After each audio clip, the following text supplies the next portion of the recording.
हरे कृष्णा। तो आप सभी का स्वागत है आज के शनिवार के सत्र में। तो इस सत्र में हमने पिछले हफ्ते जो भी पढ़ा है उसके बारे में हम चर्चा करते हैं चैतन्य चरितामृत से।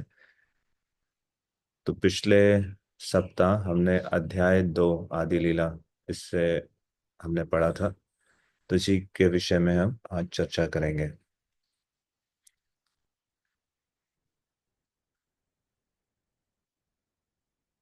मैं अभी स्क्रीन शेयर कर रहा हूँ और उसके बाद हम अपनी डिस्कशन स्टार्ट करेंगे।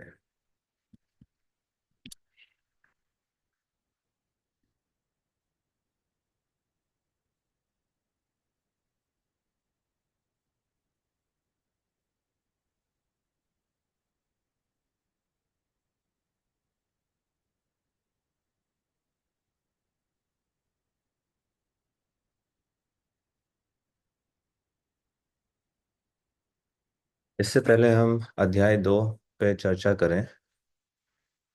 पिछले शनिवार के सत्र से अगर आपको कुछ भी याद हो तो पहले आप आ, उसको एक बार हम जल्दी से रिवाइज कर लेते हैं।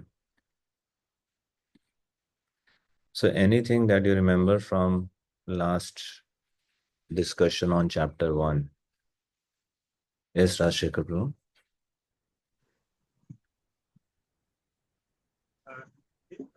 Specifically going to the deities, Radha Madan Mohan, Radha Govind Dev Ji, and Gopijan Vallabh. Yeah. I'm ill advised and lame, so I pray to Radha Madan Mohan. And how do I do my devotional service to Radha Govind Dev Ji, and how they attracted the dancers of Vrindavan. Okay, thank you. Yes, other points? आप में से कितने थे last session में? आपने पढ़ा ना chapter 1? Chapter 1 का मेन थीम क्या है? क्या हरे टॉपिक? कृष्ण गुरु जी। हाँ जी। गुरु जी के बारे में हाँ क्या? गुरु जी के बारे में क्या?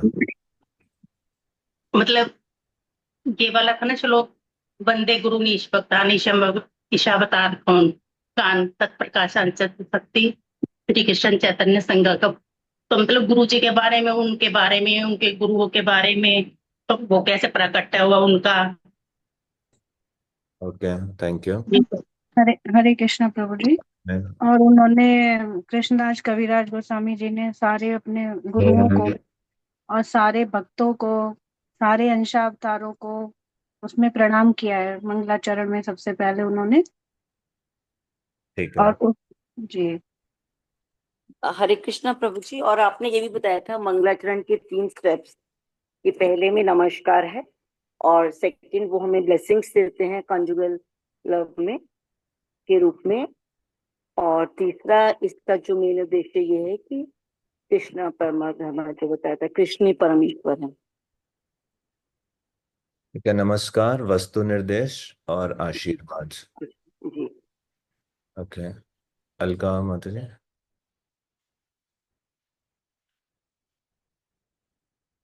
हरे कृष्णा प्रभु जी, दंडवत प्रणाम। तो प्रभु जी, कृष्णदास कविराज he's paying obeisances to the 6 features of Lord Krishna, spiritual masters, devotees, God himself, उनके अवतार, उनके manifestations और उनकी शक्ति। सेकेंड वर्स में वो स्पेसिफिकली ओबेसेंसेस पे कर रहे हैं श्री कृष्ण चैतन्य और नित्यानंद प्रभु को, who are like sun and moon and who have arisen together from the horizon of Gaudiya. तो वो साइमल्टेनियसली आते हैं, not like sun and moon, and they bestow auspiciousness to all of us. और वो हमारा वो तमो यानी वो डार्कनेस दूर करने आते हैं, दैट मीन्स अज्ञानता दूर करने आते हैं। तो फर्स्ट 2 वर्सेस में पुट टुगेदर वो इष्ट देव नमस्कार कर रहे हैं। थर्ड वर्स में वस्तु निर्देश है, जिसमें objective of this book is defined, जो कि स्वयं चैतन्य महाप्रभु हैं इस बुक का ऑब्जेक्टिव। तो उसमें तीन फीचर्स एब्सोल्यूट ट्रूथ के डिस्क्राइब किए हैं उन्होंने इस श्लोक में, ब्रह्मन, परमात्मा और भगवान। तो वो बता रहे हैं कि ये जो तीन फीचर्स में है, ये ही ब्रह्म ज्योति और जो परमात्मा हमारे हृदय में है और जो भगवान है, यही चैतन्य महाप्रभु स्वयं है।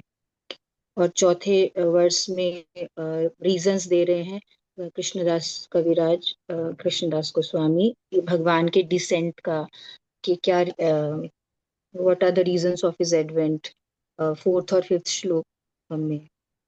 तो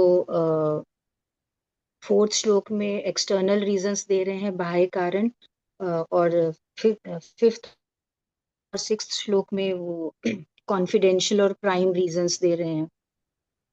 और then he's also giving blessings to the readers present। और इसके अलावा ओके, थैंक यू माता जी। तो क्या ब्लेसिंग्स दे रहे हैं रीडर्स को? And someone else can say.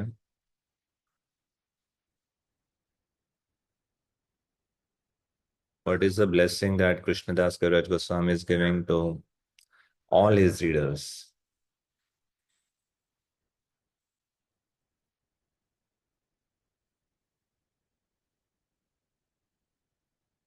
Someone who has not spoken so far?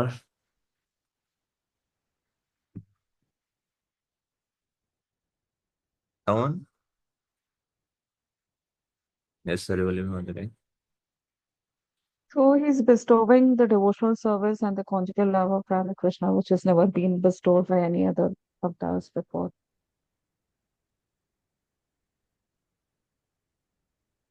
अनर्पिता चरिमचिरा करुणयावति Correct. समर्पयतुम उन्नतोज्ज्वल रसांस भक्ति श्रियाम हरिपुरट सुंदर द्युति कदम्ब संदीपिका सदा हृदय कंदरे स्फुरतु वा Shri शचिनंदना। So, okay. Other points from chapter 1?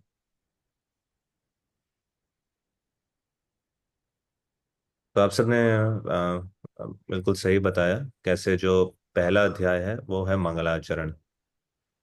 पहले जो 14 श्लोक हैं वो मंगलाचरण के हैं, और अलका माता जी ने एक्सप्लेन किया जो पहले 6 श्लोक जो चैतन्य तत्व के ऊपर बताते हैं। उसके बाद अगले 7 से लेकर 11 श्लोक तक नित्यानंद तत्व के बारे में बताते हैं। उसके बाद अद्वैत तत्व 12 और 13 में, और उसके बाद 14वें श्लोक में पंच तत्व के बारे में। तो ये मंगलाचरण है। और आने वाले अब इसी जो 14 श्लोक को वो विस्तार से व्याख्या करेंगे आने वाले अध्यायों में। तो इस पहले अध्याय में उन्होंने पहले और दूसरे श्लोक पर विस्तार से व्याख्या की। जो पहला श्लोक है वंदे गुरु नीश भक्ता, उसके जो 6 तत्व उसमें मेंशन है, फीचर्स, उनको एक एक करके डिटेल में एक्सप्लेन किया उन्होंने इस चैप्टर में। और इस अध्याय के अंत में उन्होंने जो दूसरा श्लोक है, नित्यानंद और गौरांग महाप्रभु किस प्रकार से चंद्रमा और सूर्य के समान है और एक साथ वो उदय हुए हैं गौड़ देश के प्रांत पे, सभी का इस अंधकार को दूर करने के लिए। तो इस श्लोक का क्या एक्सप्लेनेशन है? उन्होंने बताया कि अज्ञानता का तुलना किया अलग अलग चीजों से, और किस प्रकार से उनके प्राकट्य से यह अज्ञानता खत्म हो रही है, इसका भी वर्णन किया। तो ये मुख्य विषय था पहले अध्याय का। तो दूसरे अध्याय में विषय क्या है? दूसरे अध्याय का शीर्षक क्या है? श्री चैतन्य महाप्रभु परम ईश्वर है। Lord Chaitanya is the supreme. तो ये इस अध्याय की शुरुआत होती है मंगलाचरण के तीसरे श्लोक से। उसका उसके ऊपर विस्तार से वो वर्णन कर रहे हैं, समझा रहे हैं। तो हमने पिछले हफ्ते जितना भी रीडिंग किया वो सिर्फ थर्ड श्लोक का एक्सप्लेनेशन था, मंगलाचरण का जो थर्ड श्लोक है।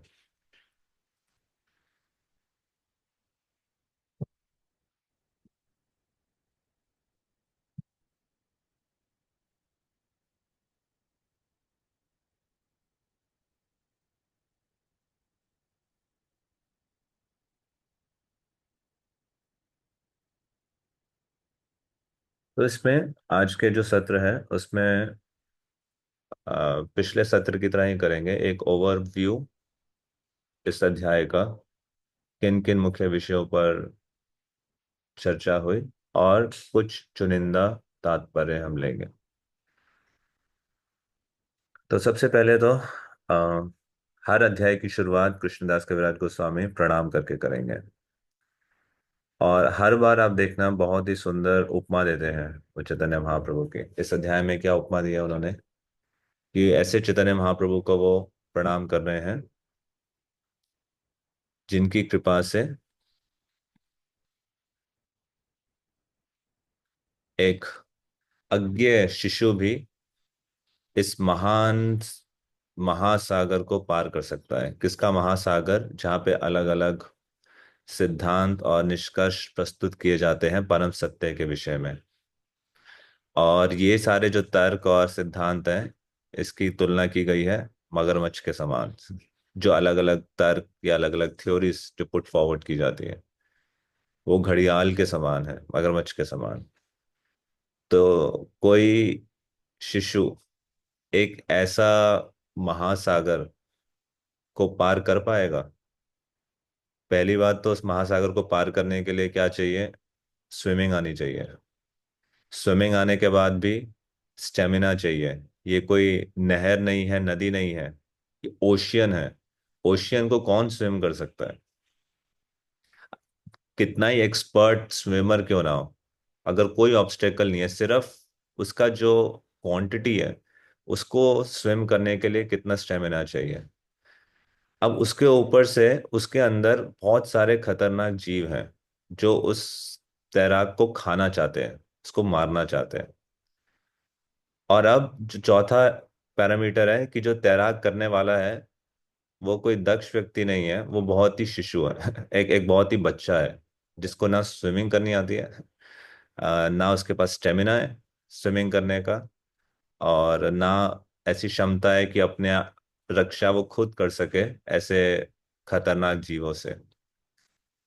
परंतु चैतन्य महाप्रभु की अगर उस पर कृपा है तो वह ऐसे कितने ही महासागर को वो पार कर सकता है, अपने दम पर नहीं, श्री चैतन्य महाप्रभु की कृपा के आधार पर।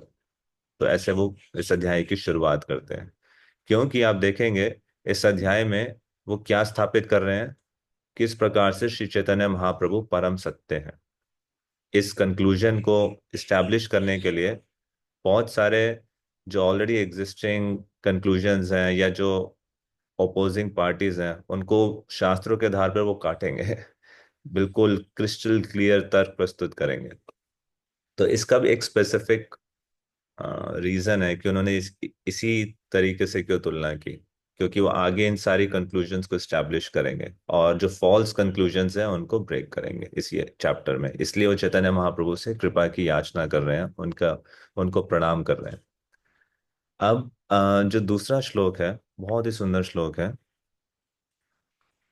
कृष्ण कीर्तन गान नर्तन कला पाथो जनि भ्राजिता सद्भक्तावली हंस चक्र मधुपा श्रेणी विहारास्पदम कर्णा कर्णानन्दिकलाध्वनिर्वहतु मे जीवा मरु प्रांगणे श्रीचैतन्य दयानिधे तव लसल लीला सुधा स्वर्धुनि।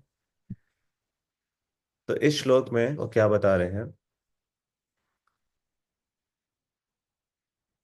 कृष्ण उत्कीर्तन गान नर्तन कला। तो भगवान कृष्ण का जो कीर्तन है, गान है, नर्तन है, कला है, ये किसके समान है? पाथोजनी भ्रजिता। पाथोजनी कहते हैं लोटस को, कमल पुष्प को, और भ्राजिता मतलब जो बहुत सुंदर की जाए। अम, इसका अभी एक बार डायरेक्ट ट्रांसलेशन पढ़ लेते हैं। जैसे लग रहा है अगर एक एक वर्स एक्सप्लेन करेंगे तो आगे के वर्सेस के लिए टाइम कम बचेगा।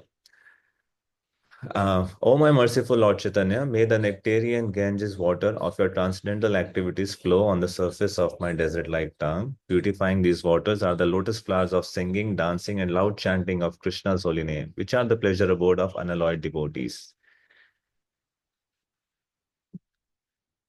इसमें हमारी जीवा की तुलना किससे की गई है?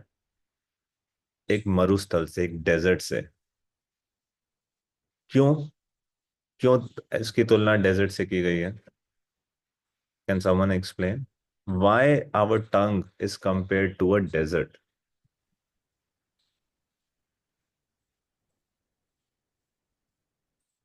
हरे What? कृष्णा प्रभु जी। हाँ जी माता जी बताइए। जैसे कि जो डेजर्ट है, मरुस्थल है, उसको उर्वरक करने के लिए बहुत सारे जल की आवश्यकता होती है। उसी प्रकार से जो हमारी जो जीव है वो तरह तरह की बातें बोलती है, पर उसको आनंद देने के लिए कृष्ण के Yeah, संबंध में जो बोलेंगे वो सही। yeah. That's what is explained in purport also by Srila Prabhupada. So, desert और जीवा में क्या सिमिलैरिटी है? दोनों जगह जिस प्रकार से डेजर्ट में पानी की कमी है, जहाँ पे कोई वेजिटेशन, कोई लाइफ उग सके, उसी प्रकार हमारे जीवा पर उन टॉपिक्स की कमी है जिससे वास्तविक जीवन ग्रो कर सके। जिस प्रकार से desert is lifeless, there is no life that exist because there is no water. Similarly इस जीवा पे भी बिल्कुल मृत विषय है। इससे जितने भी वाइब्रेशंस होती हैं, these are dead sound vibration, it is lifeless. और अगर कोई डेजर्ट में है तो उसको कितनी प्यास लगेगी और वो हमेशा पानी की खोज करेगा और कितना वो अतृप्त रहेगा। उसी प्रकार से जीवा पे कितने ही विषय हम बोल सके, आर्ट से रिलेटेड, डांस से रिलेटेड, म्यूजिक से रिलेटेड, पॉलिटिक्स रिलेटेड, फिलॉसफी से related, but if they are devoid of topics of Krishna, the soul will always be unsatisfied. There will be dissatisfaction. So the soul will be dissatisfied completely, and soul will be thirsty, and it will be hankering for life. It will be hankering for water. So and lastly, desert में life लाने के लिए कितना पानी चाहिए? Unlimited. उस वहां पे एक दो बूंद से नहीं होगा। उसी प्रकार से इस जीवा जो डेजर्ट के समान है, इस पे लाइफ लाने के लिए कितने टॉपिक्स चाहिए? Unlimited glories of Krishna are required. So वो ग्लोरीज, वो वाटर क्या है? वो वाटर है महाप्रभु का एक्टिविटीज का डिस्क्रिप्शन, और इसकी तुलना की गई है गंगा से। और गंगा का जल कैसा होता है? अमृत तुल्य। तो महाप्रभु के कार्यकलाप गंगा जल के समान अमृत तुल्य हैं, जो इस मरु जीवा पर आ, बहने बह रहे हैं, बहने के लिए वो याचना कर रहे हैं कि मेरी जीवा एक डेजर्ट के समान है।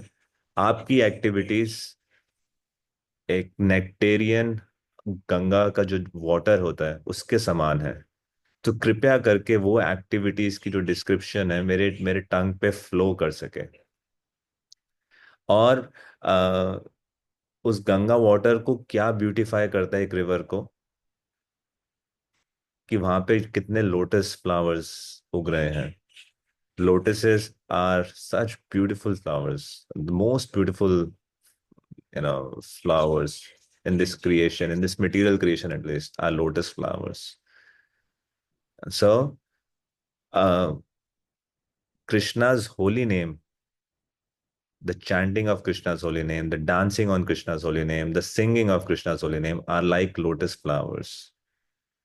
So there is description of Lord Chaitanya Mahaprabhu's activities, and it is further beautified by chanting of Krishna's holy name.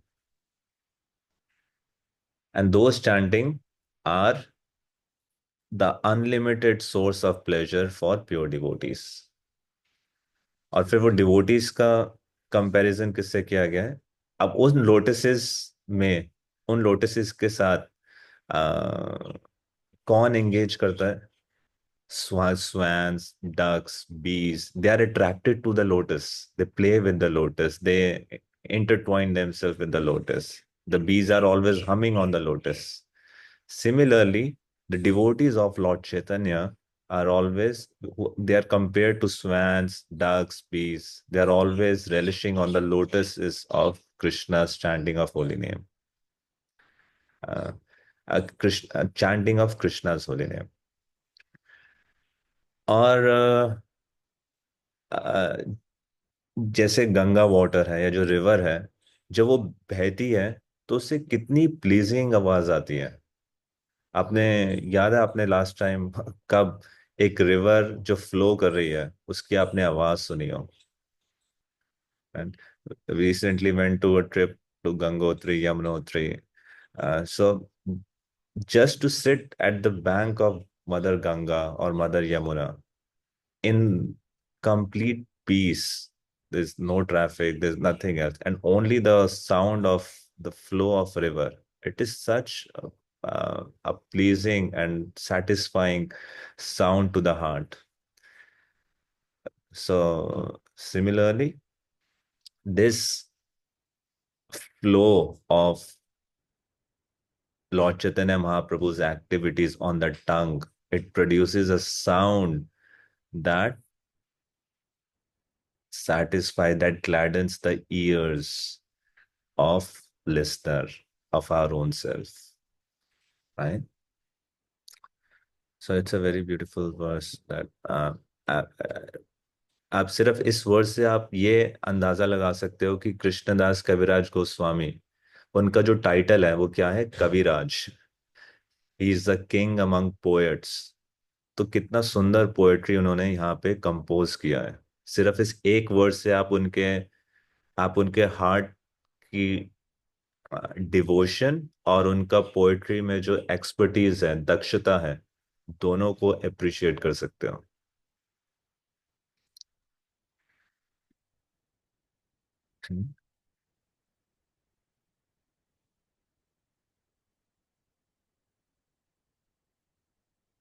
तो उसके बाद मंगलाचरण का ये तीसरा श्लोक है। यदद्वैतं ब्रह्मोपनिषदि तदप्यस्य तनुभा य आत्मनान्तर्यामि पुरुष इति सुश्याम सा विभवः।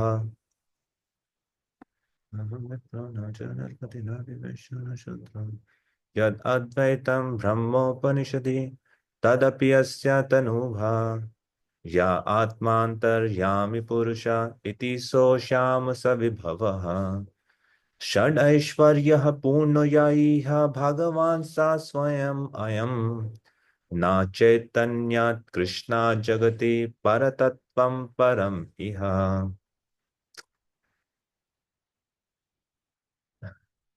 ये वर्स बहुत इंपॉर्टेंट है, इसी वर्स के ऊपर पूरा चैप्टर बेस्ड है,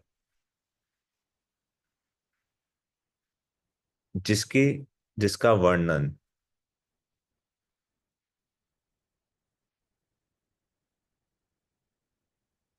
ब्रह्मोपनिषदि,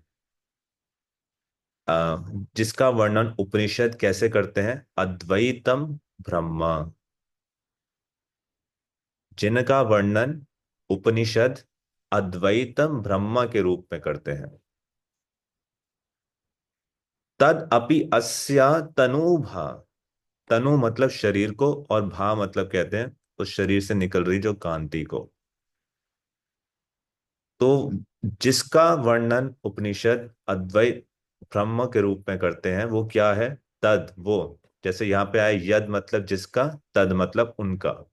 वो क्या है? अस्या, उनकी तनुभा, उनके शरीर की कांति है। या आत्मांतर्यामी पुरुषा,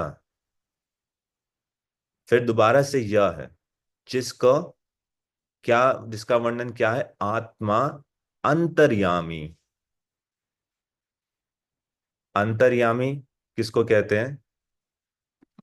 अंत मतलब अंतःकरण में, यामी मतलब भगवान। भगवान जो अंतःकरण में स्थित है, किस रूप में स्थित है? आत्मा, परमात्मा के रूप में। वो कौन है? पुरुषः इति। पुरुष मतलब भोक्ता, तो वो परम भोक्ता है। कौन? सा। सा मतलब वह।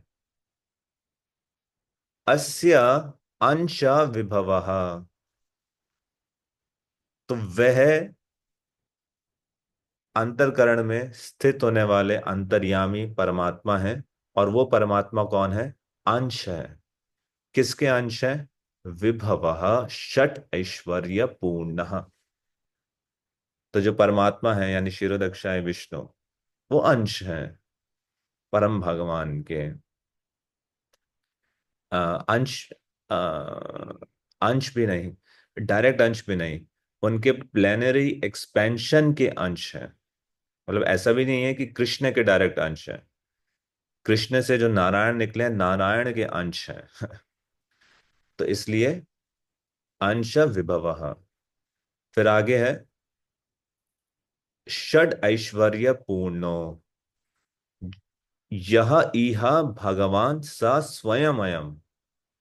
तो पहली दो लाइन में तो बताया जो अद्वैत ब्रह्म, फिर दूसरी लाइन में बताया आत्मांतर, आत्मांतरयामी। और अब क्या बता रहे हैं? भगवान सा स्वयं षड ऐश्वर्य पूर्णो या इह भगवान स स्वयं अयम।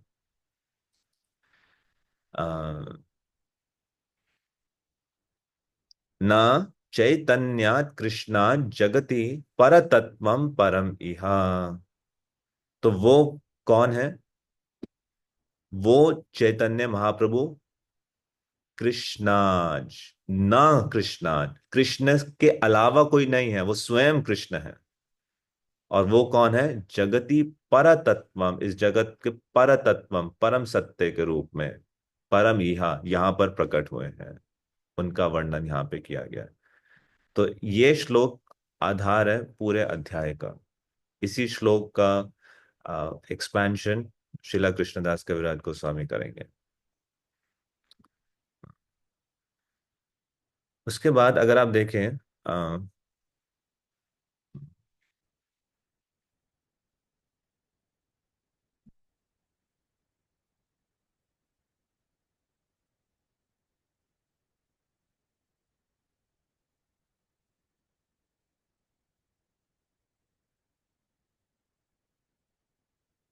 अब आते हैं 9वें श्लोक पर। He whom Srimad Bhagavatam describes as the son of Nanda Maharaj has descended to earth as Lord Chaitanya. तो इसका कॉन्टेक्स्ट के लिए जो ये श्लोक है जो अभी हमने पढ़ा, अब कोई पूछ सकता है कि कैसे पॉसिबल है? क्या ये कृष्णदास कविराज गोस्वामी अपने रूप से लिख रहे हैं, अपनी तरफ से लिख रहे हैं, या शास्त्रों में इस प्रकार का वर्णन है? चलो हम शास्त्रों में ये तो मान ले कि परम भगवान कृष्ण, उनके बारे में स्पष्ट रूप से वर्णन दिया है श्रीमद् भागवतम में कि वो वही ब्रह्म ज्योति है, वो उन्हीं का रियलाइजेशन, उन्हीं का एस्पेक्ट परमात्मा है और वही स्वयं भगवान है। ये कैसे माने कि श्री चैतन्य महाप्रभु भी भगवान कृष्ण से अभिन्न है, और चैतन्य महाप्रभु के शरीर की कांति ब्रह्म ज्योति है, चैतन्य महाप्रभु ही परमात्मा है और चैतन्य महाप्रभु ही स्वयं भगवान कृष्ण है? तो कैसे आप प्रूव करोगे इस बात को? तो इसके लिए आप देखेंगे इस में कृष्णदास कविराज गोस्वामी क्या स्ट्रैटेजी अपना रहे हैं। श्रीला प्रभुपाद इसके तात्पर्य में एक्सप्लेन करते हैं। The author wants to establish first that the essence of Vedas is the Vishnu Tattva, the absolute truth, Vishnu, the all-pervading Godhead. तो सबसे पहले ऑथर इस बात को स्थापित करेंगे कि जो वेद हैं उनका जो सार है वो है विष्णु तत्व। फिर नेक्स्ट स्टेप वो क्या स्थापित करेंगे? विष्णु तत्व की अलग अलग श्रेणियां होती हैं, जिसमें से परम विष्णु तत्व है वो है भगवान कृष्ण। फिर इस बात को वो स्थापित करेंगे। सो स्टेप वन, अगर शास्त्रों के आधार पर स्थापित कर रहे हैं तो सबसे पहले वो ये स्थापित करेंगे कि वेद का जो एसेंस है वो है विष्णु तत्व। वो शिव नहीं है, वो शक्ति नहीं है, वो दुर्गा नहीं है, अलग अलग देवी देवता नहीं है, परंतु उनका जो सार है वो है विष्णु तत्व। फिर स्टेप नंबर टू में वो ये स्थापित करेंगे कि विष्णु तत्व में जो परम श्रेणी है, परम विष्णु तत्व है, वो है स्वयं भगवान कृष्ण। अब ये दो स्टेप्स इस्टेब्लिश करने के बाद अब वो तीसरा स्टेप में क्या इस्टेब्लिश करेंगे कि कैसे वो भगवान कृष्ण जो नंद सुता, नंद महाराज के पुत्र हैं, श्री कृष्ण चैतन्य महाप्रभु के रूप में प्रकट हुए हैं। फिर अब वो थर्ड स्टेप में आके इसका प्रमाण देंगे कि स्वयं भगवान कृष्ण जो नंद महाराज के पुत्र के रूप में प्रकट हुए थे वृंदावन में, वे स्वयं चैतन्य महाप्रभु के रूप में प्रकट हुए हैं। इसका प्रमाण वो नाना वैदिक साहित्यों से स्थापित करेंगे कि किस प्रकार से भगवान कृष्ण में और चैतन्य महाप्रभु में कोई अंतर नहीं है। तो अगर ये एक बार प्रूव हो गया, प्रमाणित हो गया कि भगवान कृष्ण सभी तत्वों के आधार हैं, जन्मादि यस्य यथा, ब्रह्म परमात्मा भगवान, ये सब भगवान कृष्ण का ही रियलाइजेशन है और इनमें कोई अंत, तो और अगर कृष्ण और चैतन्य महाप्रभु में कोई अंतर नहीं है तो उस लॉजिक से महाप्रभु भी इन सारे तत्वों के स्रोत हैं। तो जो हम यहाँ पे बात कर रहे हैं ब्रह्म परमात्मा भगवान के बारे में, वो चैतन्य महाप्रभु का ही रियलाइजेशन है, क्योंकि चैतन्य महाप्रभु और भगवान कृष्ण में कोई अंतर नहीं है। चैतन्य महाप्रभु परम सत्य है। क्लियर हुआ है हम क्या डिस्कस कर रहे हैं? Any question so far? Are you able to follow what we are discussing? So first step, author is establishing Vishnu Tattva is the essence of scriptures, Vedas. Second step, Krishna is the supreme Vishnu Tattva. Third step, no difference between Krishna and Lord Chaitanya Mahaprabhu. Fourth step, if Krishna is the origin of all Tattva and if there is no difference between Krishna and Chaitanya Mahaprabhu, all of this has been established earlier. Therefore, this verse जो कृष्णदास कविराज गोस्वामी ने compose किया, ये तीसरा मंगलाचरण का, कि Chaitanya Mahaprabhu is the same source of Brahmajyoti, he is the same source of all the Paramatma expansion and he is the svayam Bhagavan, षट ऐश्वर्य पूर्ण भगवान. This is how he will establish Lord Chaitanya is the supreme personality of Godhead. Yes, Sudarshini Madhuri. हरे कृष्ण प्रभु। प्रभु जी, मेरी book में जैसे 62 page number में last में पर्पट है, लास्ट पैराग्राफ में, उसमें ना ये लिखा हुआ सत मीन्स इफेक्ट एंड असत मीन्स कॉज, तो ये भी मुझे क्लियर नहीं हुआ। इसके बाद एक दो क्वेश्चन मदर इस पे आएंगे, अभी आएंगे। अच्छा, और ये जो वर्स 5 है, इसमें आपने पर्पट में जैसे बताया, तो इसमें पढ़ा मैंने सेकंड पैराग्राफ पे लास्ट लाइन में अद्वैतवाद लिखा हुआ है, वो मुझे क्लियर नहीं हुआ। अद्वैत, पर्पट का, yes, this experience is therefore called Advaitvada or realization of the oneness of the experience. या जो पर्पट का सेकंड पैराग्राफ है, मीन्स मुझे क्लियर नहीं हुई बात, समझ नहीं पाई मैं कि क्या कहना चाहते हैं। द्वैत मतलब टू, उसको कहते हैं द्वितीय, मतलब दो। अद्वैत मतलब नॉट टू, यानी वन, राइट? तो भगवान सच्चित आनंद विग्रह है। सत मतलब शाश्वत, इटर्निटी। तो अगर कोई इस भगवान परम सत्य का जो सत एस्पेक्ट है उसका अगर कोई रियलाइजेशन कर लेता है, वो जो रियलाइजेशन है वो होता है ब्रह्मभूत प्लेटफॉर्म पे। ब्रह्मभूत प्रसन्नात्मा ना शोचती ना कांचती, उसको कहते हैं जो परम सत्य के साक्षात करने के अलग अलग स्टेजेस हैं। तो उसकी जो फर्स्ट स्टेज है वो क्या है कि ब्रह्म ज्योति, कि कैसे अ, हर चीज का जो समागम है, हर चीज यूनाइटेड है सुप्रीम कॉज में, यानी अद्वैतवाद, यानी नॉट टू। हम जितनी भी मैनिफेस्टेशन देख रहे हैं एक्चुअल में, there is unity behind it. So इस बात का realisation is Advaitavada. So that is realising the sat feature of absolute truth. फिर नेक्स्ट स्टेज है जब चित्त फीचर को रियलाइज करते हैं, तो वो नेक्स्ट रियलाइजेशन परमात्मा, how Krishna, how that absolute truth is situated in every heart, in every hook and corner of this creation. And then is the final Satchit and Anand. So that feature is realized when one understands the Bhagavan feature of the Supreme Lord. So these are the different stages. जो सत है वो भी है, but it's not complete realization. It is realization. It exists, but it is not the ultimate realization. Practitioner has to go beyond that realization. प्रभु जी, इसमें इससे ऊपर प्रभुपाद जी ने वो स्मोकी हिल क्लाउड ऐसे करके जो एनालॉजी दी है, उसके बाद वाली लाइन मुझे समझ नहीं आई। इन इनपरफेक्ट और smoky realisation of the absolute truth, spiritual variegatedness is conspicuous by its absence. ये भी मुझे खास क्लियर नहीं हुई लाइन की, क्या कहना चाहते हैं प्रभुपाद? कौन से वर्ष में माधुरी? सेम सेम जो आप अद्वैत वाद का कह रहे हैं, इससे ऊपर वाली लाइन है ये। इसी पैराग्राफ में प्रभुपाद जी ने स्मोकी क्लाउड हिल ऐसे वो एनालॉजी दी है ना। हाँ, इस पैराग्राफ की लास्ट लाइन तो आपने समझा दी, इससे ऊपर ये लाइन भी नहीं मुझे समझ आई।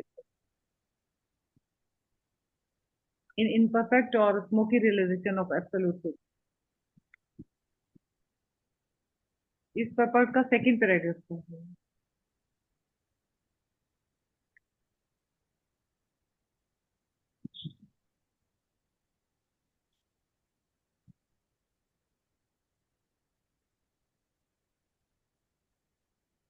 तो अगर आप यहाँ से हम सन को देखें तो सन कैसा प्रतीत होगा? सिर्फ हम सन रेज को अगर देखें तो हम अभी ये देख ही नहीं पाते कि सन एक प्लैनेट है, वहां पे लाइफ एग्जिस्ट करती है, वहां पे लोग रहते हैं। मान लीजिए हम किसी हिल को अप्रोच कर रहे हैं, तो दूर से हमें क्या दिखेगा? सिर्फ क्लाउड्स दिखते हैं, राइट? बट जितने जितनी हम पास जाते हैं, देखते हैं कि क्लाउड के पीछे एक हिल है, एक माउंटेन है। फिर जब हम उस माउंटेन में चढ़ना स्टार्ट करते हैं, हम देखते हैं वहां विलेजर्स हैं, वहां पे तो लाइफ एग्जिस्ट करती है, वहां पे इतनी प्रकार की वैरायटी है, इतने सारे लोग रह रहे हैं, इतने प्रकार की खेती हो रही है, इतने प्रकार के फ्लावर्स हैं, इतने प्रकार के बर्ड्स हैं। So this is variety. So जो फर्स्ट एस्पेक्ट है कि जो ब्रह्म ज्योति, उसमें हमें लगता है उसमें कोई वैरायटी नजर नहीं आती। इन ब्रह्म ज्योति में मर्ज करना the rays of the supreme lord's body, so there is no variety, it's only the light. I can't see further than that. So that is the imperfect realization. That is not perfect. That is only step one. And there is no variety there. But as we move ahead, when we come to Paramatma and then we come to Bhagavan feature, then we see there are relationships with the Supreme Lord. Lord is a person and there is so much variety. One can be a son of Krishna, one can be a friend of Krishna. There is uh, unlimited variety of pleasures are there, unlimited varieties of interactions are there with the Supreme Lord. Okay, let's move ahead then. प्रभु जी, अभी और भी है कुछ? Madhuri, let us just wait on. Let me cover the basic subject matters and then we can discuss on.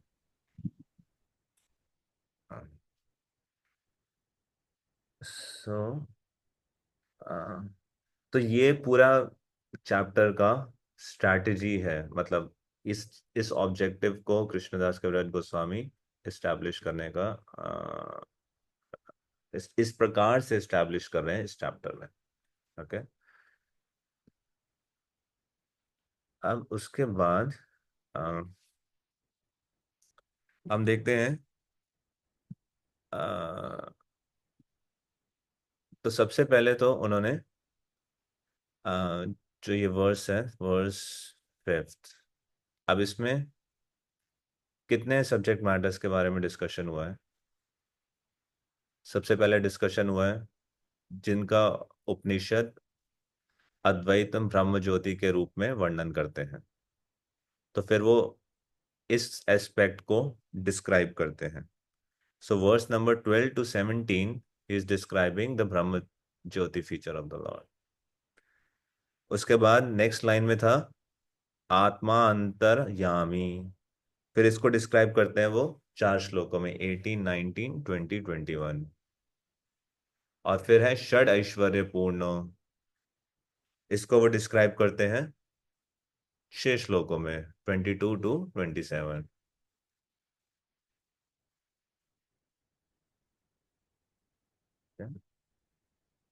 If we see here, so verse number 12 to 17, if we see, is describing the impersonal Brahman feature of the Lord। और वो कैसे describe कर रहे हैं?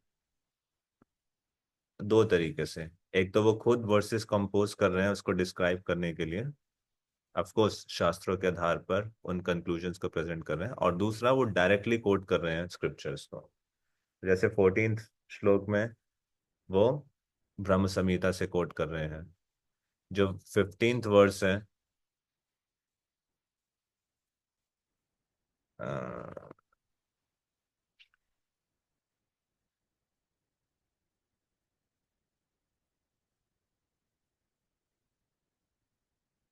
ब्रह्म संहिता से ही coat कर रहे हैं। फिर 17th वर्स है जो ये श्रीमद् भागवतम से वर्स कोट कर रहे हैं, right. So is describing the impersonal Brahman feature of the Lord.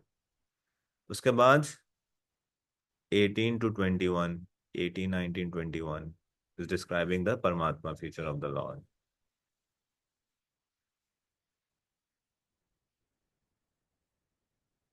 And after that 22 से लेकर 27 तक is describing the Bhagavan aspect of the Lord.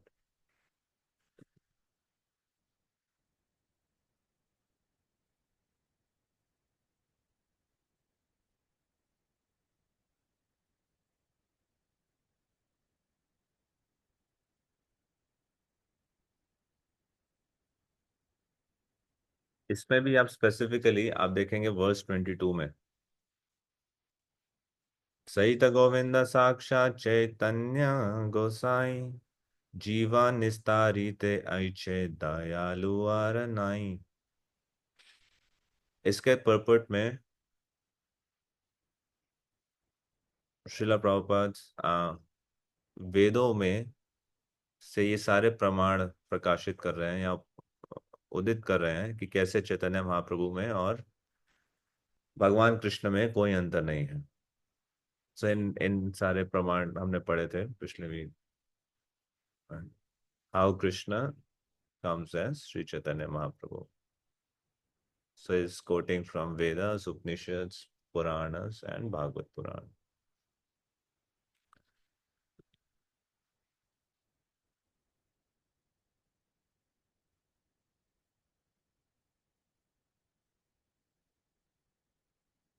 Verse 23 and 24 is describing the qualities of Bhagavan. परम व्योमेते वैसे नारायण नाम षड ऐश्वर्य पूर्ण लक्ष्मीकांत भगवान। So he's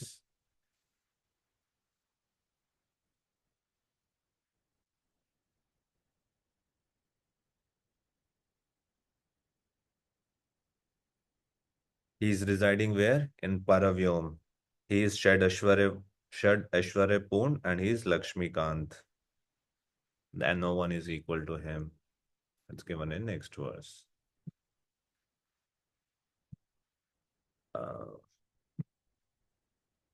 इसमें भी आप देखेंगे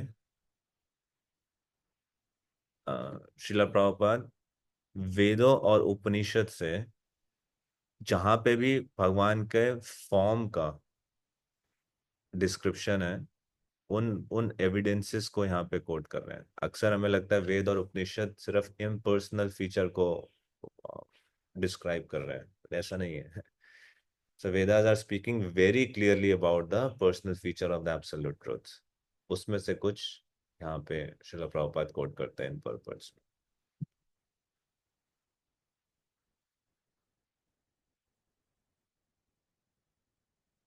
और इन सारे फीचर्स की जो रियलाइजेशन है वो कैसे डिपेंड करती है, कैसे वो एक्चुअल में रियलाइज कर सकते हैं, डिपेंड करता है फर्स्ट हमारा टारगेट पे, सेकंड क्या जो प्रोसेस है उस पर डिपेंड करता है। जैसे जो ज्ञानी है उनका टारगेट होता है ब्रह्म ज्योति, और उनका जो पूरा प्रोसेस है ज्ञान योग का, उसके माध्यम से वो ब्रह्मन फीचर को रियलाइज कर पाते हैं। जितने योगी हैं वो अष्टांग योग के माध्यम से परमात्मा एस्पेक्ट को रियलाइज करना चाहते हैं, और जो भक्त हैं वो भक्ति योग के माध्यम से भगवान फीचर को रियलाइज करें। अगर किसी ने भगवान फीचर को रियलाइज कर लिया तो ऑटोमेटिकली वो परमात्मा फीचर को भी रियलाइज कर लेता है, ब्रह्म ज्योति फीचर को भी रियलाइज कर लेता है। अगर किसी के पास 500 रुपये का नोट है तो उसमें 100 रुपये भी आ गए, उसमें 50 रुपये भी आ गए, उसमें 200 रुपये भी आ गए, this all those are included in that. अब ये एक्सप्लेन करने के बाद कृष्णदास कविराज गोस्वामी ये एक्सप्लेन करेंगे कि कैसे same Krishna is the source of Narayan. तो इस चीज को एक्सप्लेन करने की नीड ही क्या है, मतलब ऐसे क्यों वो नारायण और कृष्ण में इतना कंपैरिजन कर रहे हैं, क्यों इतना क्या इंपॉर्टेंट है कि वो ये चीज एस्टैब्लिश करना चाह रहे हैं कि Krishna is the source of Narayan and Narayan is not the source of Krishna. What is the need, why he is emphasizing it so much? हरे कृष्णा प्रभु जी। हाँ जी। प्रभु जी, जैसे मेरे को थोड़ा सा याद है, जब हमने लास्ट क्लास में पढ़ा था तो ब्रह्मा जी ने जब कहा था कि कि आप ही आप मेरे पिता हैं, तो भगवान ने कहा कि नहीं, तुम्हारे पिता तो नारायण है। तो उसको एस्टेब्लिश करने के लिए वो बड़े सारे रीजन देते हैं कि जो नारायण है। ठीक है माधवी, बिल्कुल सही बोल रहे हैं। ऐसे करके वो बताते कि नहीं, मैं तुम्हारा पिता नहीं हूँ, तुम्हारा पिता तो नारायण है, और मैं तो एक गो बालक हूँ, और मैं ऐसे ऐसे काम करता हूँ, और नारायण है वो परम भगवान, ऐसे करके एस्टेब्लिश करते हैं। ठीक है, राजशेखर प्रभु। There is a one myth that the hand is 4 hands and Krishna is 2 hands. So some believe that from Narayan that Krishna has come. या तो ये कृष्णदास कर, थैंक यू, कृष्णदास कविराज गोस्वामी खुद इस्टेब्लिश करते हैं कि साधारणता मान्यता है कि नारायण के तो 4 भुजाएं हैं और कृष्ण की सिर्फ 2 भुजाएं हैं। कृष्ण मनुष्य की तरह दिखते हैं। तो जो नारायण है वास्तव में वो आदि पुरुष, आदि भगवान है, और उनसे कृष्ण निकला है। ऐसे कुछ गलत धारणाएं फैली हुई। सेकंड, अगर आप इस बुक के इस चैप्टर के इंट्रोडक्शन में आप पढ़ोगे तो आप वहां पे लिखा हुआ है कि कैसे खासकर जो मायावादी हैं वो ये मानते हैं कि नारायण परम सत्य हैं और कृष्ण उनके अवतार है। तो अब वो इन गलत धारणाओं को और इसका खंडन करते हुए बताएंगे कैसे परम विष्णु तत्व नारायण नहीं है, परम विष्णु तत्व भगवान कृष्ण है। और वो कैसे स्थापित करते हैं? तो 28 वर्ड्स से लेकर 66 तक सिर्फ इसी चीज को एस्टैब्लिश कर रहे हैं, फ्रॉम वर्स नंबर 28 टू 66।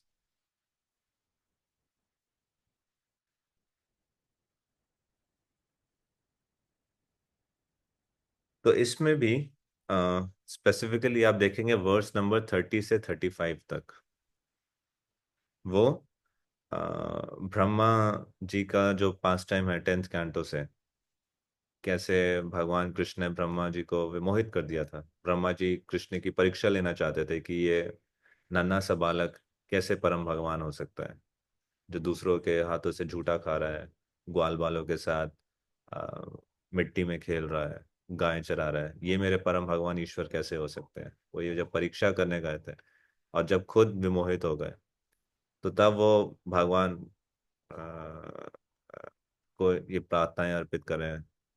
तो उसी से ये सेक्शन है। 10th कैंटो सिर्फ 14 चैप्टर है, उसी से ये सेक्शंस, ये डायरेक्टली वर्सेस उन्होंने कोट किए, जैसे कि माता जी ने बताया ये इसी कन्वर्सेशन को।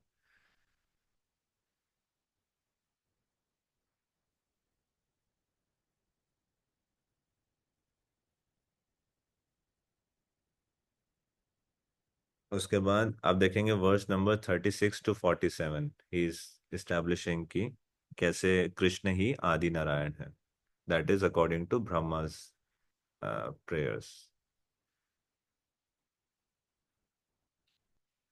इसमें वो मुख्यतः 3 कारणों को स्थापित करते हैं। तो सबसे पहला कारण वो बताते हैं आत्मा किस प्रकार से जो कृष्ण है सभी के आश्रय हैं और सभी के परम कारण हैं, कि जैसे एक पृथ्वी होती है,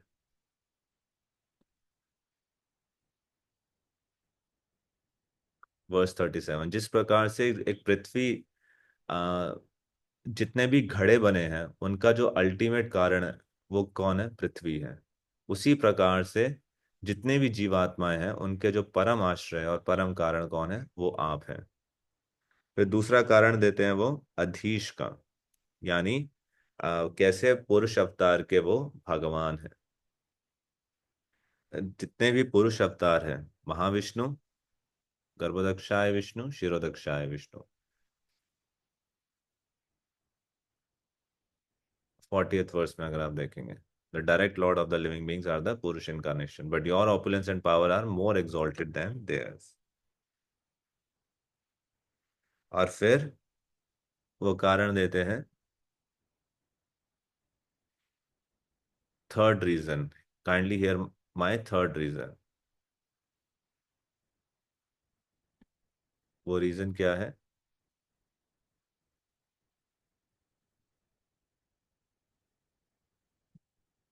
इथि इत्थे यत जीवतार त्रय कालिका कर्म, ताहा देखा साक्षी तुमी जान सब मर्म।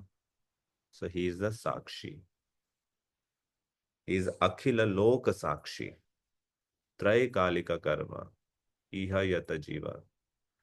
So he is Akhila Lok Sakshi and he is also Trai Kalika Sakshi. He is the witness of an entire Loka and he is witnessing the past, present, and future.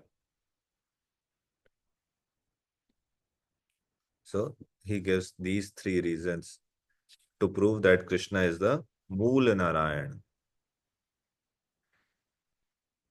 उसके बाद अब देखेंगे 48 ऑनवर्ड्स। अब वो ये establish करते हैं कि कैसे नारायण और विष्णु कृष्ण के एक्सपेंशन है, कि नारायण भगवान का अंश है। और विशेष रूप से वो ये बताएंगे कि कैसे जो पुरुष अवतार है, कारण दक्षाय विष्णु, गर्भोदक्षाय विष्णु, शिरोदक्षाय विष्णु, ये इंटरैक्ट करते हैं डायरेक्टली माया के साथ। बट जहां तक कृष्ण की बात है, कृष्ण का कोई भी इंटरेक्शन नहीं है माया के साथ। Krishna is completely transcendental. So these Purush avatar are also transcendental. They have a relationship with Maya, but they are not touched by Maya. It's still there, but there is some interaction. But as far as Krishna is considered, there is absolutely no interaction. इसलिए 52nd verse में अब देखेंगे एक specific word है, ये है तुरिया।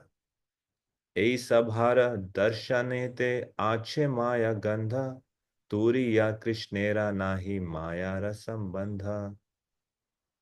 सो माया गंधा ए सभारे, सभारे मतलब ये सारे कौन, सारे जो पुरुष अवतार है उनका माया के साथ माया गंधा एक कनेक्शन है, परंतु तुरिया कृष्णेरा नाही माया रसंबंध। But above them is the fourth dimension. वो फोर्थ डायमेंशन क्या है? Turiya. Krishna is completely transcendental, so Krishna is turiya. Okay, तो पुरुष अवतार हालांकि माया के साथ डील करते हैं, परंतु माया उनको कभी प्रभावित नहीं करती, वो हमेशा उस इल्यूजन से परे रहते हैं। ये भगवान का ऐश्वर्य है। अब ये स्थापित करने के बाद सबसे पहले उन्होंने क्या स्थापित किया कि कृष्ण ही मूल नारायण है। फिर उन्होंने स्थापित किया कि नारायण और विष्णु कैसे कृष्ण के विस्तार है।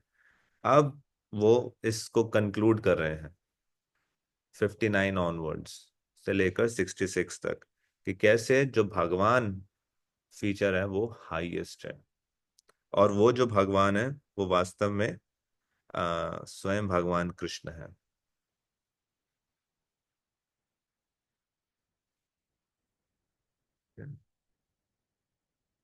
Lord Krishna himself is the one undivided absolute truth, the ultimate reality. He manifests himself in three features: Brahman, Paramatma and Bhagavan.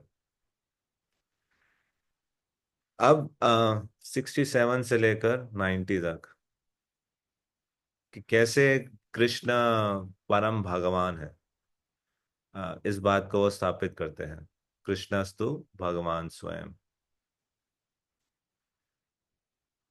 ये बहुत ही प्रसिद्ध श्लोक, सूत्रधार श्लोक है पूरे श्रीमद् भागवत पुराण का। एते चामसा कला पुंसा कृष्णस्तु भगवान स्वयं, इंद्रारी व्याकुलम लोकम मृदयन्ति युगे युगे।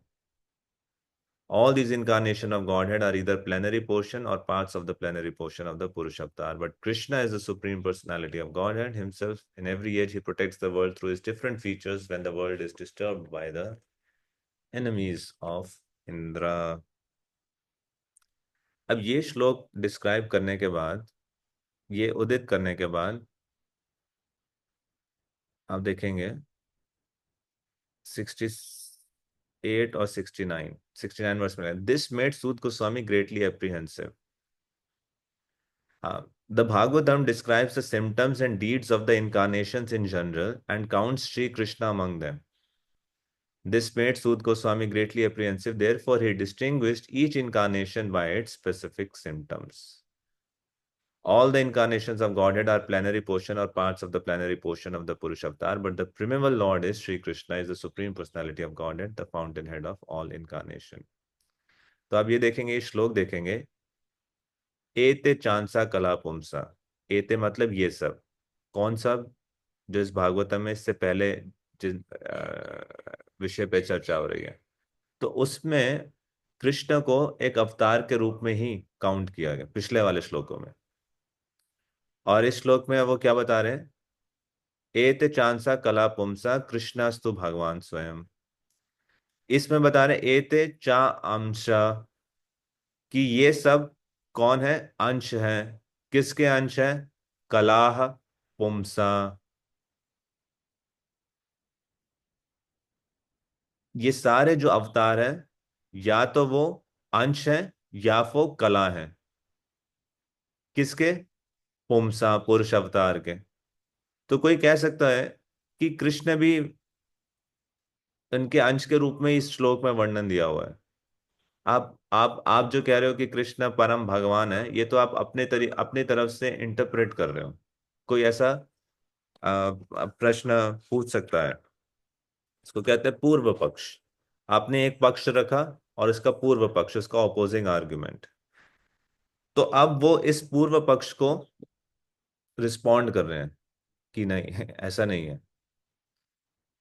An opponent, this is your interpretation, but actually the Supreme Lord is Narayan, who is in the transcendental realm. He incarnates as Lord Krishna. This is the meaning of the verse as I see it. There is no need for further consideration. So अब वो न्याय के आधार पर इस बात को इस बात का खंडन करेंगे कि जो आप तर्क दे रहे हो वो गलत है। कैसे गलत है? तो वर्स 74 में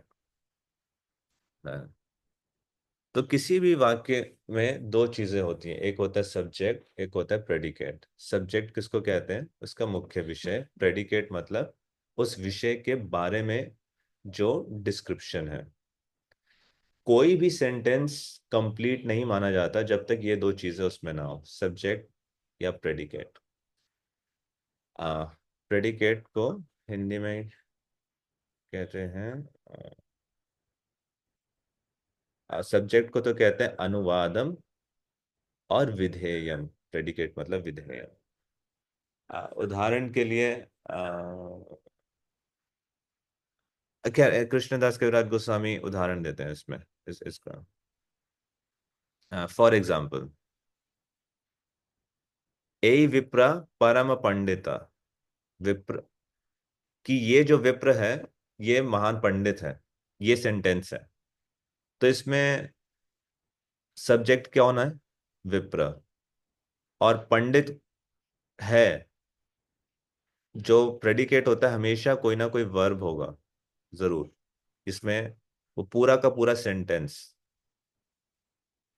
जैसे दिस विप्र, this is subject, is is a है, is a greatly learned man. ये पूरा का पूरा जो फ्रेज है वो क्या हुआ? प्रेडिकेट। कोई भी सेंटेंस, आप कोई भी सेंटेंस बना लीजिए, वो कंप्लीट तब तक नहीं माना जाएगा जब तक ये दोनों चीजें उसमें पॉसिबल प्रेजेंट नहीं होंगे। किसी भी सेंटेंस को कंप्लीट करने में ये सब्जेक्ट और प्रेडिकेट होना मस्ट है। अब लॉ, ग्रामेटिकल लॉज के हिसाब से, ग्रामर के हिसाब से सबसे पहले जो नोन है उसको एस्टैब्लिश किया जाता है, सब्जेक्ट। और फिर जो अननोन है उसके विषय के बारे में उसको बताया जाता है। अब जैसे इस सेंटेंस में दिस विप्रा, तो यानी सब्जेक्ट ये नोन है। अब इसके बारे में कि ये महान पंडित है, अभी सिर्फ दिस विप्रा तक अगर हम सिर्फ बोलें, इसके आगे नहीं बोले, तो ये अभी तक रिवील नहीं हुआ कि ये महान पंडित है। तो उसी प्रकार से सबसे पहले सब्जेक्ट का वर्णन आता है और उसके बाद प्रेडिकेट का वर्णन आता है। It's a greatly learned man, therefore the person is identified first and his erudition later। अब उसी प्रकार से जो ये श्लोक था, एते चमसा कला पुमसा, तो उसमें पहला क्या आया? एते। एते का ये सब यानी वो हो गया सब्जेक्ट। परंतु सब्जेक्ट ये सब किसके अंश हैं? ये अभी तक अननोन था, तो वो प्रेडिकेट के द्वारा एस्टैब्लिश किया गया। So, उसी प्रकार से in the same way when Krishna was first counted among the incarnations, specific knowledge about him was still unknown. Therefore, first the word Krishna appears as the subject, followed by predicate, यानी भगवान। कृष्णस्तु भगवान स्वयं, कि कृष्ण भगवान स्वयं ये कृष्ण को describe कर रहे हैं। मतलब ग्रामेटिकली पहले जो सब्जेक्ट है, accordingly Krishna as a subject, उसका जो डिस्क्रिप्शन है कि भगवान स्वयं, वो प्रेडिकेट है। ऐसा नहीं है कि वो उस भगवान स्वयं नारायण को संबोधित कर रहा है। Crystal clearly according to all rules of logic and grammar, first the subject has come Krishna and to Bhagavan Swayam, followed by predicate. Had Krishna been the plenary portion and Narayan the primeval lord, अगर ये उल्टा होता तो सूत गोस्वामी की statement है वो different तरीके से वो यहाँ पुट अप करते हैं। और अगर कोई बोले कि सूत गोस्वामी ने शायद गलती से ऐसा कर दिया, तो फिर उसको रिफ्यूट करते हैं। कि जो सिद्ध पुरुष है वो इन 4 डिफेक्ट से फ्री है, उनके अंदर मिस्टेक करने की टेंडेंसी नहीं है, इल्यूजन नहीं होते, ना चीटिंग करने की प्रोपेंसिटी है। So like that he is establishing what Krishna is the source of all incarnation. अब ये इस्टेब्लिश करने के बाद Krishna in the same way is the cause of all incarnation, फिर वो आगे और वर्सेस से मिस इंटरप्रिटेशन को डिफीट करते हैं। क्या इस्टेब्लिश करते हैं अगले 5 वर्सेस में कि कैसे कृष्ण वास्तव में आश्रय तत्व है और सभी चीजों के अबोध धाम है। हमने ये श्लोक याद किया था श्लोका मॉड्यूल में, अत्र सर्ग विसर्गश्च स्थानम पोषणम भूतयो मनमंतरेशानुकथा निरोधो मुक्तिर आश्रय। भागवतम के ये जो 10 विषय हैं, तो ये जो 10वां विषय है द अल्टीमेट शेल्टर, कृष्ण जो आश्रय तत्व है, बाकी सारे 9 विषय इनके आश्रय तत्व है। और ये डायरेक्टली कृष्ण को डिस्क्राइब करते हैं, Krishna shelter is ultimate shelter and is the abode of everything. और उसके बाद ये स्टैब्लिश करने के बाद 96 onwards he'll explain Lord Krishna's forms, different स्वरूप and his शक्तिस। वो हम फिर जब हम पढ़ेंगे नेक्स्ट क्लास में डिस्कस कर लेंगे। I want to leave some time for question answers. तो ये मुख्यतः हमने अभी पिछले वीक में कवर किया था। Okay, if there is any questions from what we discussed today, you can ask. So basically, we discussed that how this chapter establishes Lord Chaitanya as the Supreme Personality of Godhead. Krishnadas Kaviraj Goswami opens this chapter by paying obeisances and prayers. We discussed the specific meaning and significance of those prayers. And then Krishnadas Kaviraj Goswami is describing how the impersonal Brahman, which is the Lord's effulgence, Paramatma is the plenary portion of Govinda, and the Purna Purushottam Bhagavan. All of these are actually the realization of Supreme Personality of Godhead, Sri Chaitanya Mahaprabhu. So Brahma Jyoti is the effulgence of body of Chaitanya Mahaprabhu.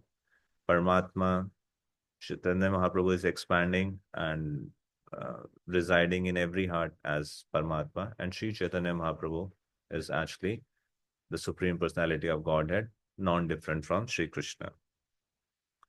Then we discussed the strategy, how Krishnadas Kaviraj Goswami will establish that it is actually the Brahma Jyoti, Paramatma and Bhagavan are actually the realization of Sri Chaitanya Mahaprabhu. For that, he will first of all establish the essence of Vedas are Vishnu. Then he will establish the Param Vishnu Tattva is Swayam Bhagavan Krishna. Then he will establish that Krishna comes as Sri Chaitanya Mahaprabhu. And thus it will be proven that Lord Chaitanya Mahaprabhu is the Supreme Lord who has his features as Brahma Jyoti, Paramatma and Bhagavan. And then we saw how Krishnadas Kaviraj Goswami is explaining about Brahma Jyoti, he is explaining about Paramatma, he is explaining about Bhagavan. And then we saw how under the Bhagavan feature, he is further elaborating that Supreme Lord Krishna is the Supreme Lord. He is the source of Narayan, and Narayan is not the source of Krishna. So for that, he is quoting the prayers of Lord Brahma, is quoting from different sections of Srimad Bhagavatam. And then we also saw how in establishing that Krishna is the source of all incarnation, Ete Chamsa Kala Pumsa, he quotes that verse, and how someone can, what is a Purva Paksh, that this is your interpretation, the verse says something else. So he's defeating that logic. And then he gave further arguments to to establish that Krishna is the Param shelter, he's a Param Ashray Tattva, and he's the abode of everything. And later on, he'll be describing Krishna's Swarup forms and his different energies, his Shaktis. And then finally, in the end of the chapter, we'll see how he will bind everything and will come to this conclusion that Lord Chaitanya is the supreme absolute truth. The original, like the path that he has chosen in the beginning to prove Sri Chaitanya Mahaprabhu's personality. He will come towards it in the end of the chapter. He will bind everything together with this conclusion that Sri Chaitanya Mahaprabhu is Supreme Personality of God. Okay, Hare Krishna. So I'll stop here. If you have anything to share or discuss, you can. Yes, Mataji. Can you explain again that verse Ete Chamcha Kalahamsa? Where is the subject? What is the predicate? Yeah.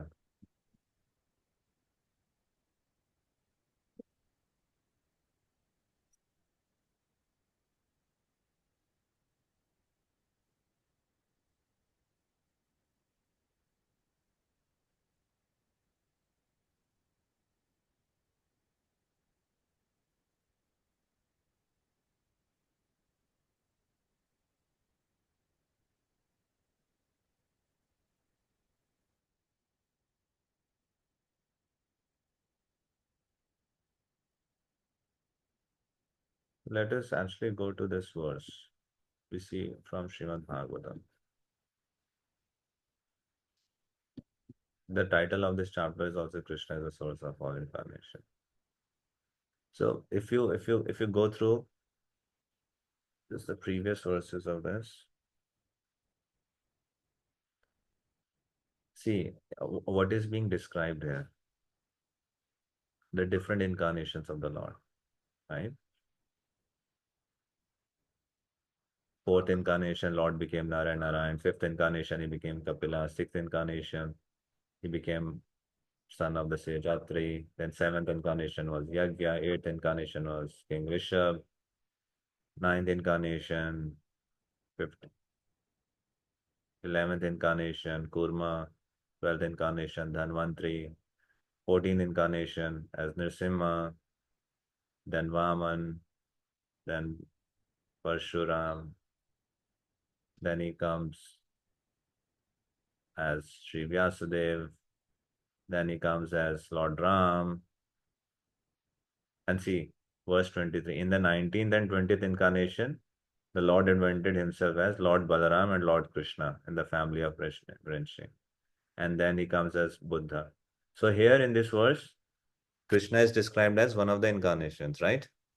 Among, it is counted as other incarnation. So someone can say, see, if you see just this verse 23.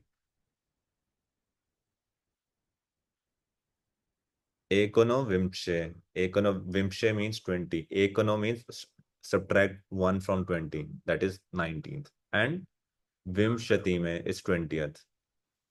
He appeared as the Lord invented himself as Lord Balaram and Lord Krishna. So he's being described as one of the incarnation. Now you are saying Krishna is the Supreme Personality of God, and here Bhagavatam clearly says he is being counted as one of the incarnation, just like other incarnation. And these are being described for in the first verse, if you see.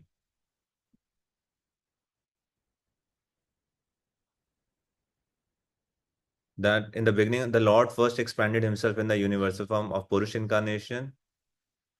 A part of Purush lies down the water of the and then so the Purush avatars are being described.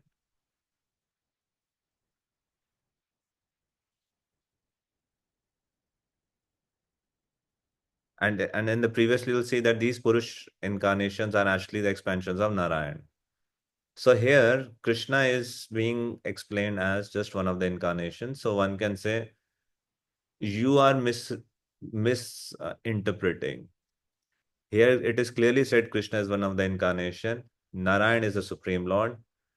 And thus, Krishna comes from Narayan. Now, with this as background and context, if we come to this verse now, verse 28. All of the above mentioned incarnations are either plenary portion or portions of the plenary portion of the Lord, but Lord Krishna is the original personality of Godhead. All of them appear on planets whenever there is a disturbance created by the atheist. So, to counteract this argument that this is just an interpretation, the way I'm seeing it is Narayan is a Swayam Bhagwan and Krishna is his incarnation. So, to counteract that, Krishnadas Kaviraj Goswami is replying in terms of subject and predicate. So, first of all, he's establishing that an interpretation, in verse 73,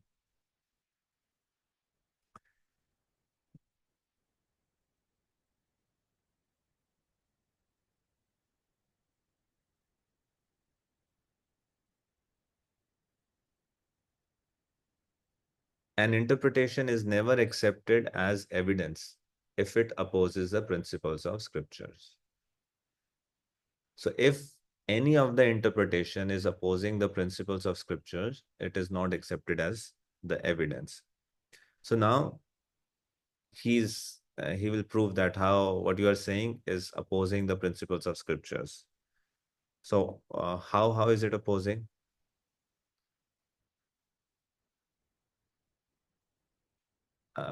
One should not state a predicate before its subject, for it cannot thus stand without proper support. This is a principle of Shastra. One cannot state a predicate before its subject. So why? Because subject is something that is known to the reader and therefore it is stated first. Predicate is something which is unknown to the reader and it explains the subject and therefore it is stated after the subject.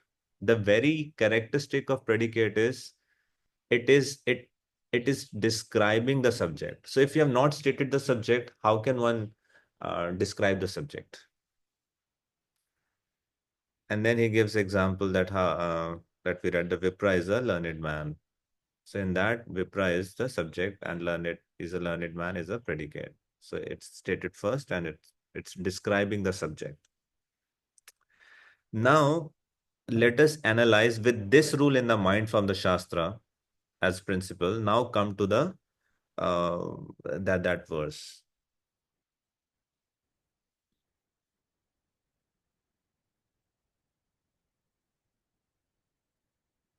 First of all, those incarnations are mentioned. Why? Because they are the subject. What is not known about them, which will be described by the predicate? Something that is not known is whose incarnation they are. That is unknown.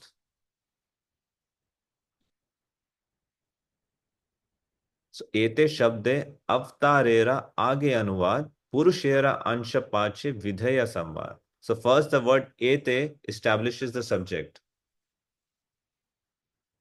So ete means all these. What all these? जो हमने अभी पिछले श्लोकों में सारे incarnations पढ़े, ये सब कौन है? चा अंश कलहा पुंसा. ये या तो अंश है या कला है. किसके? ये अननोन है. Right? Establishes the subject, the incarnation, then plenary portion of the Purush avatar follows as a predicate. So ete is the subject and chamsa and kala pumsa are the predicate in this verse, in this line. Now In the same way, when Krishna was first counted among the incarnations, specific knowledge about him was still unknown. अभी पिछले श्लोकों में अवतारों के बारे में चर्चा हुई, उसमें सिर्फ अवतार का डिस्क्रिप्शन हुआ, ये डिस्क्राइब नहीं किया गया कि वो किसके अवतार है। उसी प्रकार से अब इस श्लोक में ये स्पष्ट किया जा रहा है कि वो सारे के सारे अवतार किसके किसके एक्सपेंशन है? अंश, कला, पुंसा। उस पुंसा पुरुष अवतार के या तो अंश है या कला है। उसी प्रकार से अब स्पेसिफिकली कृष्ण के बारे में बात हो रही है। यहाँ पे कृष्ण क्या है? सब्जेक्ट है, तू भगवान स्वयं वो प्रेडिकेट है।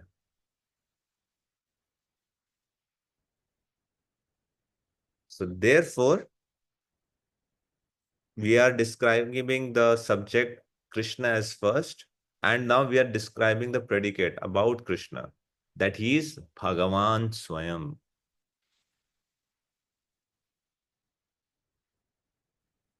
Is it clear? What is?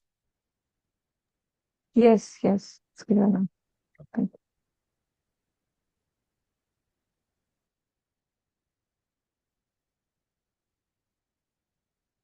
Any other thing? Any other question? How are you feeling? Are you feeling bored? Are you feeling confused? Is it interesting? Is it exciting? Is it too much of philosophy or theory? You want to study the Leela of the Lord? Prabhuji, interested and exciting, both. Without understanding, Lord Chaitanya Mahaprabhu is the Supreme Personality of God. Just like without understanding, Krishna is a Supreme Lord. One cannot enter 10th canto. One cannot appreciate his activities. Similarly, without understanding the Tattva, who is Sri Chaitanya Mahaprabhu? He is not an ordinary person. He is a Supreme Personality of Godhead. Only then one can relish and understand his pastimes. Okay, so we stop here. Thank you if there are no more questions.